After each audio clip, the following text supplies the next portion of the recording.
একটা সময় আসবে যখন নেটওয়ার্কিং সিস্টেমটা ডেস্ট্রয় হয়ে যাবে, ধ্বংস হয়ে যাবে এক প্রকার। মানুষ আবার আগের মতো আদিম পৃথিবীতে ফিরে যাবে। মানুষ সেই তার আদিম পেশা কৃষি আগ্রহী করে জীবনযাপন করবে। সেই সময়টা হয়তো আমাদের হয়তো 2-4 যুগ পরে হয়তো শুরু হয়ে যেতে পারে, বা 5 যুগ পরে শুরু হতে পারে। তাই আদিম পেশাকে ভালোবেসে আপনি আপনার যে পরিমাণ জায়গাটুকু সেগুলো খালি না রাখুন, চাষ করুন। আপনি হচ্ছে এই যে এরিয়া জুড়ে দেখতে পাচ্ছেন, এখানে কিন্তু রয়েছে হচ্ছে ধান চাষ। অনেকে হয়তো জীবনে যারা শহরে থাকেন তারা ধান চাষ বলতে কিছু দেখেনি নাই। এই যে এই অবাধ ভূমিটিতে শুধু ধান আর ধান চাষ। ওই যে সামনে আপনার হচ্ছে এই এই সামনের এই জমিটুকু আমরা চাষ করেছি।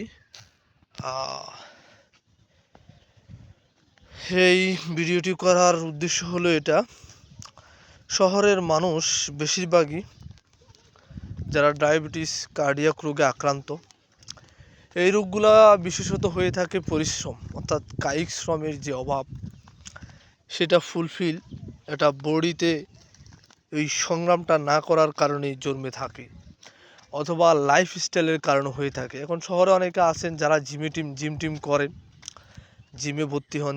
এখন জিম করার সামর্থ্য তো অনেকে আবার করেন না সামর্থ্য থাকা সত্ত্বেও, কিন্তু জিম করলে হয়তো আপনি এই জাতীয় রোগ থেকে রক্ষা পেতে পারেন। কিন্তু প্রায় দেখবেন হচ্ছে ডায়াবেটিক হসপিটালে গেলে দেখবেন বেশিরভাগ পুরুষ মহিলা ডায়াবেটিস কার্ডিয়াক রোগে আক্রান্ত। এই হারটা কিন্তু দিন দিন বেড়ে চলেছে।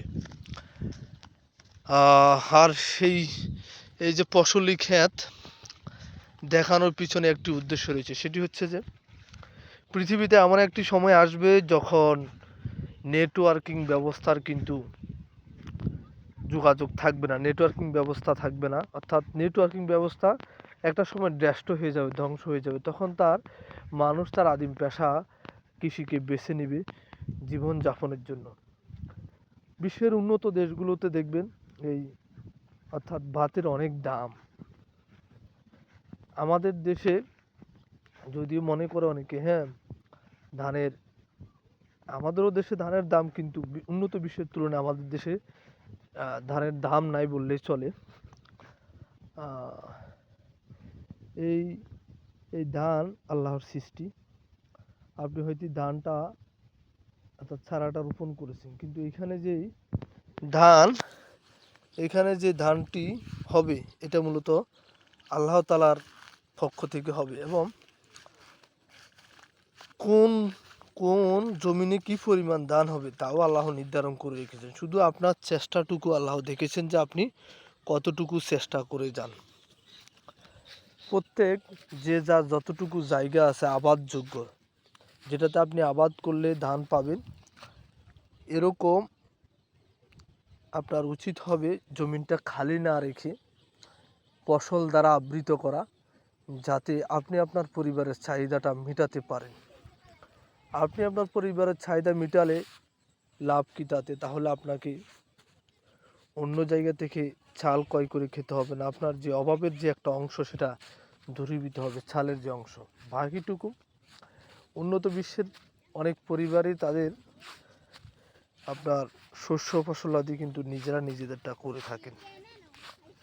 এবং গ্রামে জীবনযাত্রার মান কম টাকায় কিভাবে নেওয়া যায় সেটা হচ্ছে,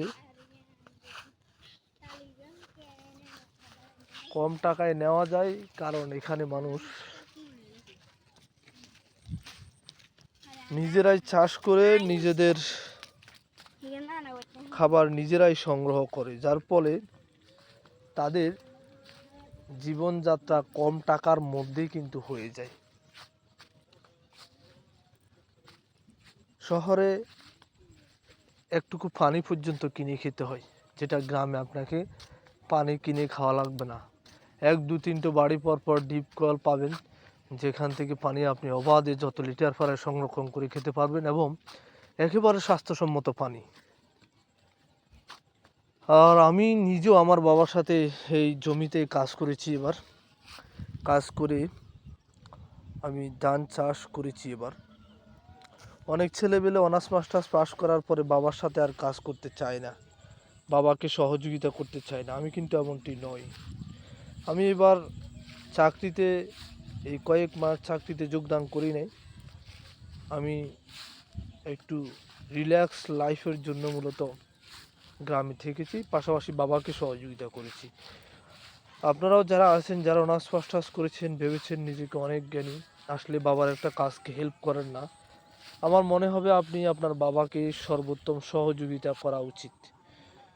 যেটি আমার মনে হচ্ছে যে তাহলে বাবা বলবে অন্তত পড়াশোনা করায়ও কিন্তু আমি সার্থকতার মধ্যে আছি। কারণ পড়াশোনা করলে যে আপনি কোনো কাজ করতে পারবেন না, বিষয়টা এমন নয়। এটা যদি আমাদের দেশে নেগেটিভ মাইন্ডসেট তৈরি করা হয়েছে পূর্ব থেকেই, এটাকে আপনাকে এই দেওয়ালটিকে ভেঙে দিতে হবে।